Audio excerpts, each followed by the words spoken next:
তোমাদের নবীরা সাক্ষ্য দেবে, আর ওই নবীদের উপরে আমাদের নবী সাক্ষ্য দেবেন। এজন্য বিশ্বনবী হচ্ছেন শাহিদ। শাহিদের আরেকটা ব্যাখ্যা হচ্ছে বিষ্ণু ইসলাম আমাদের সাক্ষীর উপরে তিনি সাক্ষী দেবেন। তিনি নবীদেরও সাক্ষী, আবার আমাদের উপর উম্মতের উপরও সাক্ষী। রাব্বুল আলামিন বলেন وكذلك جعلناكم أمة وسطا لتكونوا شهداء على الناس ويكون الرسول عليكم شهيدا।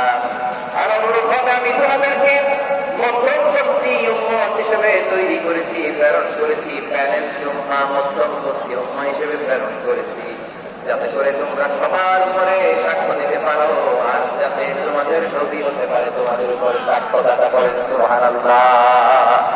আমরা হচ্ছি ব্যালেন্স উম্মাহ, আমরা সবার উপরে সাক্ষ্য দিব, আর আমাদের উপর সাক্ষ্য দিবে বিশ্বনবী। সুবহানাল্লাহ। তাহলে আমাদের নবী নবীদের উপর সাক্ষী, আমাদের উপর সাক্ষী। সেই বুখারীতে এসেছে কিয়ামতের দিন সাইয়েদনা নূহ আলাইহিস সালামকে বলবেন, নূহ তুমি কি দাওয়াত পৌঁছিয়েছো তোমার উম্মতের কাছে? নূহ আলাইহিস সালাম বলবেন, হ্যাঁ আমি পৌঁছিয়েছি। এবার নূহের